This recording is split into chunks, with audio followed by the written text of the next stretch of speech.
Saying aid organisations say that help for Pakistan has been sluggish. The UN has asked for $460 million in emergency aid. It's only received $150 million in pledges so far. So let's take a look at where that aid has actually come from. Well, the US is the biggest donor so far. It's pledged $70 million. Next comes the UK with $32 million pledges.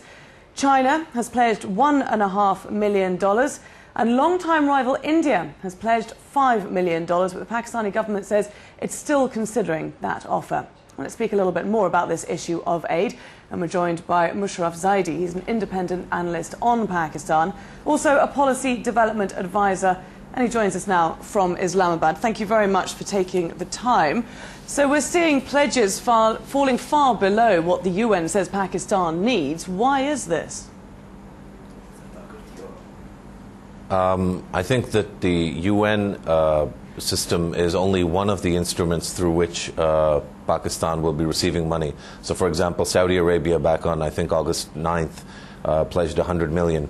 But I don't think that's going to go through the UN system. So what we're talking about right now is simply the money that's been pledged to Pakistan through the UN system. There are other sources of money that will be coming into Pakistan that will either go directly to the government of Pakistan. Okay, do you still feel, though, that there has been a certain reluctance on the part of the international community to give Pakistan what it needs?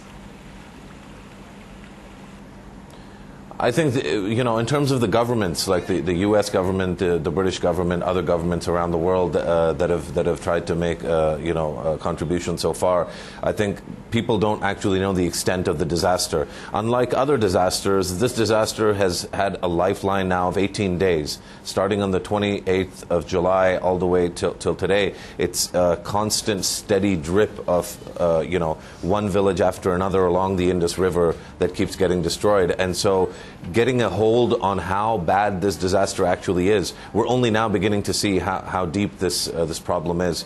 A few days ago, the total number of people affected was being cited at 5 million, then 7 million, then 13 million, then 15, and today it's 20 million.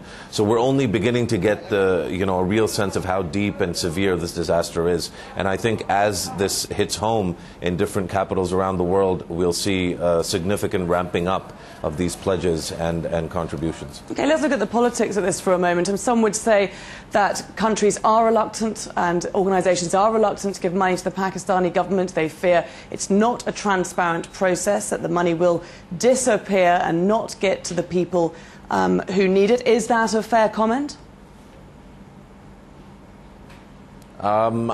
I think it's fair insofar as the perception of this government in particular, but other governments too, in the developing world. It's not always easy to be confident that large amounts of money that are decided on very quickly and dispersed very quickly will have a good audit trail and will engender confidence about where that money is going to be spent. Having said that, this is a disaster that's unprecedented, not just in Pakistan, but around the world. The UN is on record as having said that the tsunami in Asia, the earthquake in 2005 in this country, and the Haiti earthquake that took place earlier this year, the combined impact of those three disasters doesn't hold a candle to the impact of this disaster. So I think the scale and the enormity of this is so big that naggling and haggling about, whether Pakistan is going to be honest or not with this money is secondary. I also don't think that most of the money will be given to the Pakistani government. I think, as we're seeing right now, the UN will be one of the core instruments through which different countries are going to deliver aid. And then there's, of course, the international NGO sector and, of course, Pakistan's own very vibrant civil society. Okay, some optimism there then. Mosharraf Zaidi, thank you very much for joining us.